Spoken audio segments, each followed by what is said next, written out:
Яагаад бүр юм гоё юм бэ гэхгүй. За үз. Сайхан суугахгүй.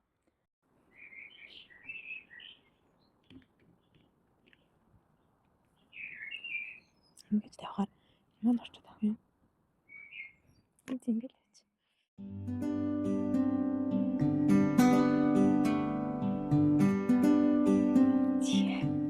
Сайн уу? Намайг Дараа гэдэг. Өнөөдөр паш усад гадаа 6 градусын дулаан байна. Тэгээд цаг агаар маш гоё байгаа болохоор салхилах гээд гарч ий суучлаа. Мөн энэ хоорондоо паш усыг зарж иж байгаа хүн болон паш ус руу явж байгаа паш усад хэрхэн амьдрах талаар мэдгүй байгаа хүнд жоохон зөвлөгөө өгье гэж бодсон юм аа. Ягаад гэхээр би энд одоо 2 жилийн хугацаанд амьдарч байгаа. Тэгээд өөрийнхөө даван туулсан туршлага дээр үндэслээд өөрийнхөө мэддэг болоод мэддэггүй зүйлсийг сайтаас дэлгэрүүлээд тэгээд бага хэмжээний зөвлөгөө чиглүүлэг өгье гэж бодоод сууж байна. За тэгэхээр хэрвээ та паш усыг зорих гээд яг ханаас нэхэх юм мэдгүй байгаа бол эдгээр зүйлсийг бас нэг сонсоод үзэхэд нэмгүй бахаа гэж бодож байна. За юу төрөнд юу авах хэрэгтэй? Пашад ирэхэд бол виз мэдүүлэх хэрэгтэй. Хамгийн түрүүнд шаардлагатай зүйл бол мэдээж виз. Визээ та сонгохдоо өөрийнхөө зорилго чиглэлээс хамаарат одоо ажиллахаар зорж ирж байгаа мó, суралцахаар зорж ирж байгаа мó,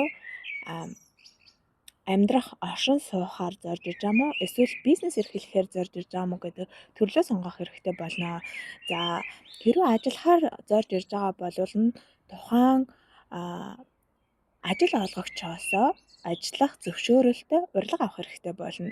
Хэрвээ суралцахаар зорж иж байгаа бол мэдээж тухайн сургуулиасаа ямар чиглэлээр суралцах байгаа, хэдийн хэрэг хугацаанд суралцах байгаа зэргээсээ хамаарат бас урилга гаргаж авах хэрэгтэй. За хэрвээ оршин суухаар зорж иж байгаа бол таны хамтран амьдрагч тий таны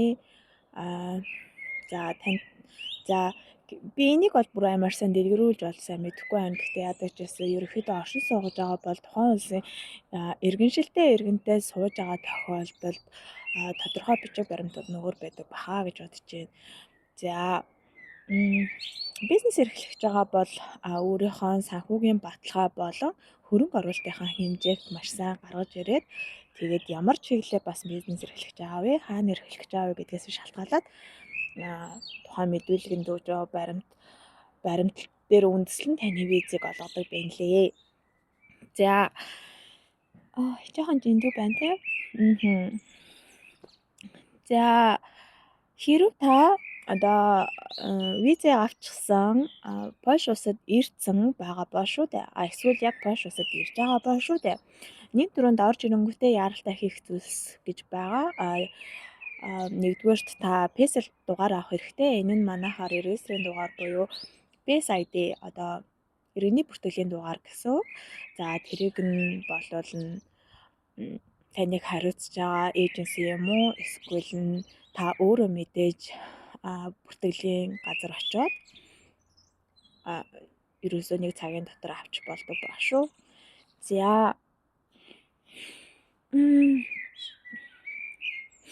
За мөн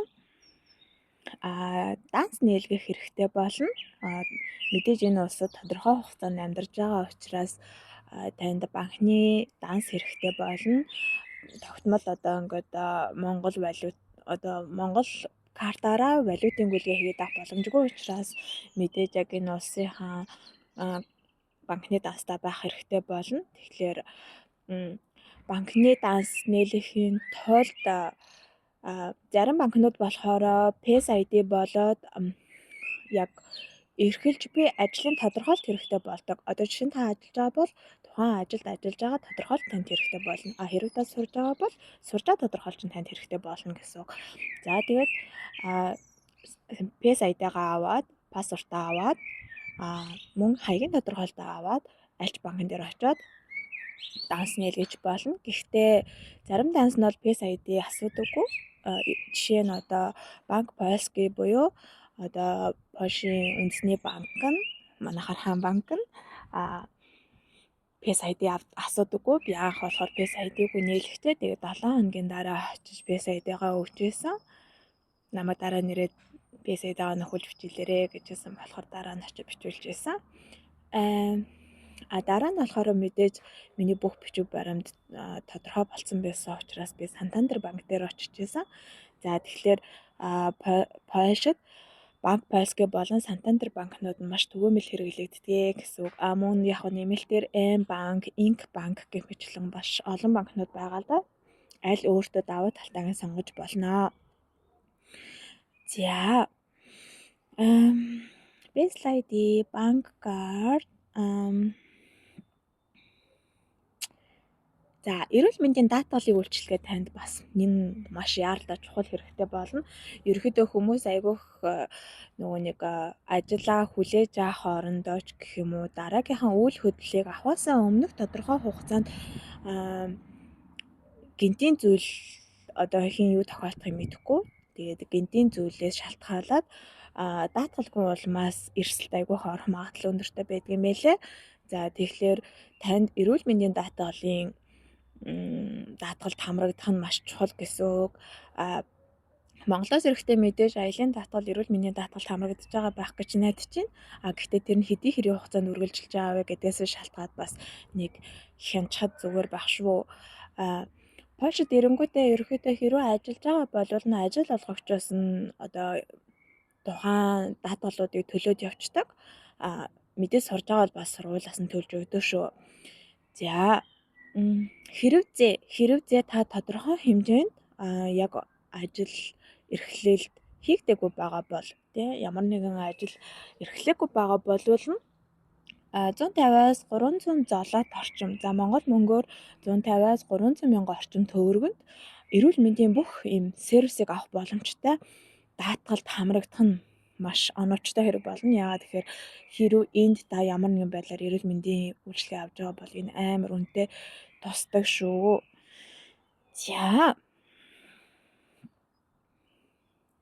За мөн орон сууц, байр, буян түрээсний талаар мэдээж авах зүйтэй байх. Яагаад гэвэл энд ирээд нин төрөнд зайлшгүй шийдэх ёстой зүйл шүү дээ. Мэдээж ажил олгогчтой бол энэ бас давуу тал. Шууд занаасаа ажлын байртай байх магадлал өндөртэй. Дэлгэцээр нь ажлын ажилчдын байраар хангаж өгдөг. Хэрв та энийг өөрөө шийдвэрлэх боломжтой гэх юм бол түрээсийн байр хайж болно. Энэ ойролцоогоор тухайн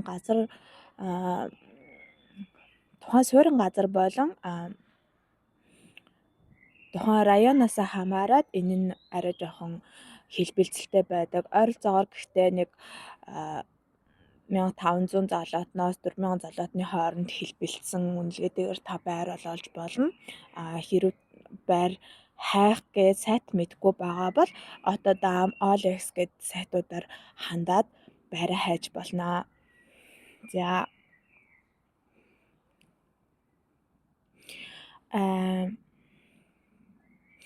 За мөн мэдээж Польш улсад ирж байгаа учраас Польш хэлний мэдэгдэхүүн маш их хэрэг болно. Польш хэл нь болохоор өөрөө ерөнхийдөө аягүй тийм сурахад хэцүү хэлний тоонд ордог юм байлээ. Тийм болохоор бас яг сурчсан хүн байвал нь сайн вэ. За сураагүй хүн байх юм бол сурахыг эрмэлзээрэй. Зайлшгүй сурах шаардлагагүй гэх юм бол та бас тодорхой хэмжээний хэлний мэдэгдэхүүнтэй байхад ер нь бол алзахгүй шүү. Яагаад гэвэл Европын холбоо улс чинь өөрөө маш олон үндэстэн ястаа маш олон орон улсаас хүмүүс зорчин ирж амьдарч төхөндөг учраас та ямар ч улсын хэлтэй байсан тэр нь таны давуу тал болно шүү. Мэдээж эндээ хамгийн түрүүнд англи хэл нь зүй ёсоор багтана. Тэгээд мөн манай өвнөр маш их байгаа учраас орос хэлээр чөлөөтэй ярьж болно. Дээрээс нь уусаа польш хэлний слав гаралтай хэл учраас богино хэмжээнд ойлголцох боломжтой байдаг. За тэгэхээр нин төрөнд энэ хоёр хэлнээс гадна мөн та Азийн хүчрхэг орнууд Япон, Солонгос, Хятад хэлтэй байх юм бол бас айгүй даваа тал болдог шүү. За хэрв та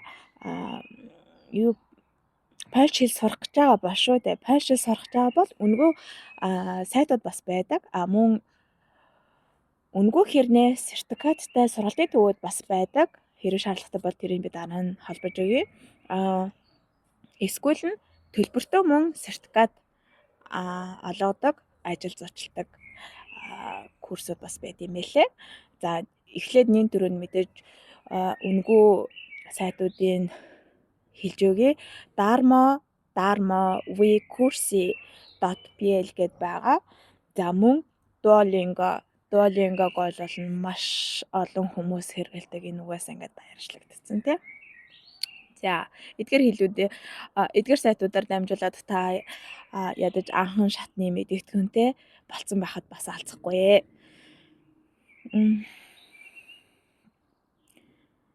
За Польшид ирээд тээврийн хэрэгсэл бас Польшид ирээд тээврийн хэрэгслийн тарифын талаар бас мэдэж авах нь зүйтэй. Ерөнхийдөө Варшав болон Краков зэрэг том хотод нийтийн тээврийн сарын билет нь 120 злот орчим байд юм байлээ. Тэр нь ойролцоогоор Монгол мөнгөөр 100,000 төгрөг болж байгаа. За оюутнууд болохоор 50% хөнгөлөлттэй байдаг шүү. За хувийн хэрв та хувийн ямар нэгэн байдлаар машин жолоодог шаардлага гарч байгаа бол энэ нь маш шаардлагатай төвшөнд бол биш. Ерөнхийдөө та Монгол улсаас олгогдож байгаа олон улсын жолооны үнэмшлэр жолоодож болно. Гэхдээ аюулгүй дүрмээ маш сайн баримтлах хэрэгтэй. Бас тодорхой хэмжээний олон улсын зам тээврийн дүрмийг нэгтлээд харчхад гэмгүй. Нөгөө талаас бол заавал жолооны үнэмлэх шаардагдахгүй боловч бас тухайн ажил өөрийн онцлогоос шалтгаалаад таныг солих шаардлага гарч магадгүй. За тэр тохиолдолд та мэдээж тухайн холбогдлолтой газруудаар очиж солиулж болно. Гэхдээ энэ хоёр тохиолдлын аль нь ч байсан гэсэн танд тээврийн даатгалыг бүр зайлшгүй хийлгэх шаардлагатай. Тээврийн даатгал бүр нэн төрөнд тавигдах ёстой зүйл. Тэгэхээр энийг бас анхаараарай. Нийтийн тээвэр дээр би түрүүнийг юуг дуртай мартаж би ирээд удаагүй байж хаад нэг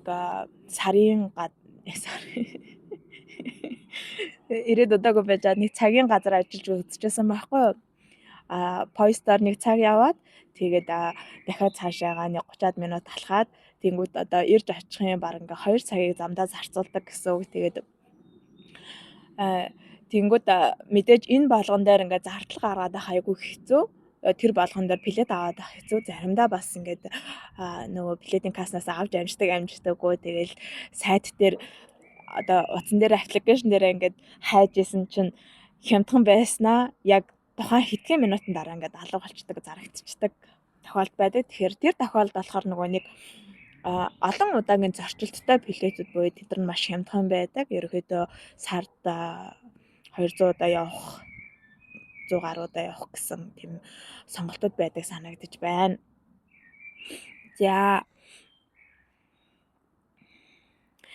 За цаг агарын одоо Польшийн цаг уурын талаар бас тодорхой мэдээлэл өгье. Ерөнхийдөө Монголын цаг агаарт надад бол төстэй санагддаг. Яг ийм эрс тис уур амьсгалтай. Тэгээд жоохон сэрвтер. Гэхдээ надад бол амар их таалагддаг. Яг ийм нэг халуун биш, хүйтэн биш. Гэхдээ бусад улсын хүмүүст бол хүүтэндээ ордог гэж ярьж байлаа. Тэгээд өвөлдөө хасах 5 гарац багада зундаа нэг нэмэх 30 гарац хүртэл халдаг юм байлээ. Гэхдээ өнгөрсөн жил бол би нэг 36 хүрсэн байгааг харж байсан. Тэгэхээр хувцас бас тохируулж өмсвөл айгүй зохимжтой байхаа. Цаг агаар. За хүн хоорондын харилцаа буюу Польш хүмүүсийн өөрсдийнх нь сэтгэл зүйн цаг агаархын талаар бас жижигхэн яриа.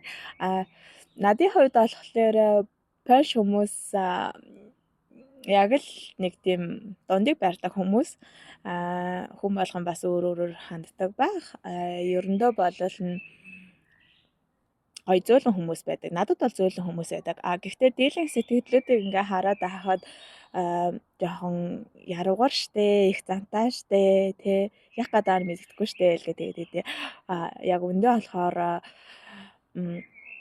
харин айгуу гоё тийм смайл царайтай яг за жоохон германчуудыг бодвол айгуу смайл царайтай ингээ инээдэг те үнэхээр туслахыг хүсэн хүндээ тусалдаг заагаад өгдөг тийм хүмүүс байлаа. Гэхдээ хүн болгон бол өөр зарим нь бол мэдээж одоо жоохон төвийг сахицсан эсвэл яг нөгөө үнсэрхэх хүмүүс бас байдаг. Ингээд хараад чи хаанаас ирсэн чи хятад юм уу гэж хандах хүмүүс ч гэсэн бас байдаг. Гэхдээ дийлэнхтэй бол нэг тийм бол биш ээ. Аюу дайжгүй найрсан хүмүүс байгаа. Жоохон хүмүүс хөндий хүйтэн санагдчихэж магадгүй.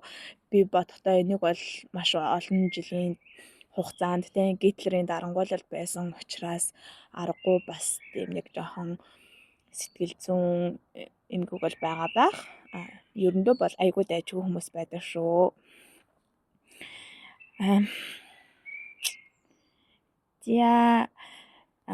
Хүмүүс нөгөө нэг мэдээж эрэхтэй урт хугацаанд амьдрахыг зорж ирдэм байлээ. Тэгээд урт хугацаанд амьдарч байгаа тохиолдолд 5-аас дээш жил болсон тохиолдолд байнгын оршин суух авч болдог гэсэн мэдээж энэ тодорхой шалгууртай одоо та хэлний мэдээлэлтгүүн болон санхүүгийн баталгаа гэх мэтлэн таны бас статус чинь шаардлагатай болох бах. Мөн 8-аас 10 жилийн дараа юм болов за ямар ч тач 10 гаруй жил амьдарсан хүмүүс иргэншил хүсэж болдог гэсэн. Гэхдээ энэний шалгуур бол бүр нэлээд өндөр байгаа байхаа. За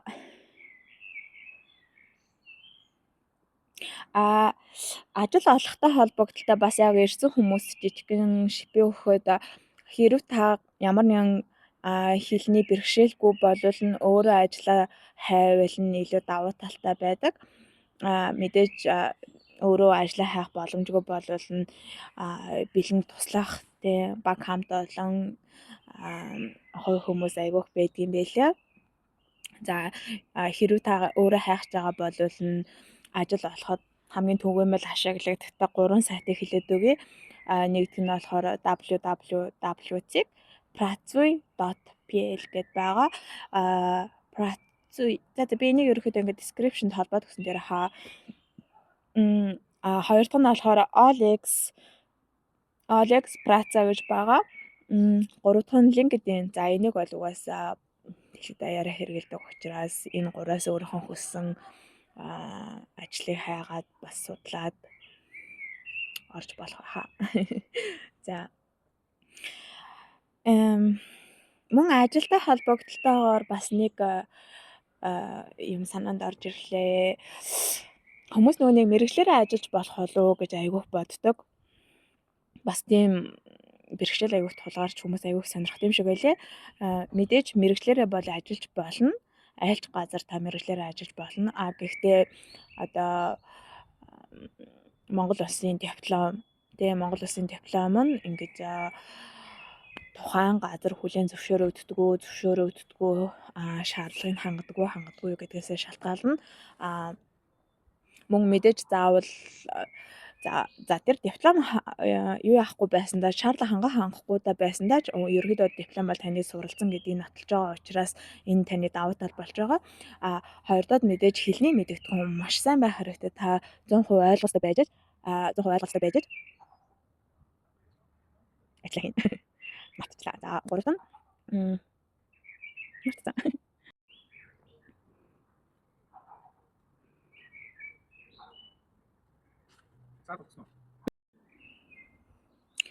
За та мэдээж өөрийнхөө сонирхсан мэрэгчлэрээ бол ажиллаж болно. Гэхдээ Монгол улсын диплом харьцуулагдаж болох, үнэлэгдэж болдог хэсгийг бол яг сайн хэлж мэдэхгүй байна.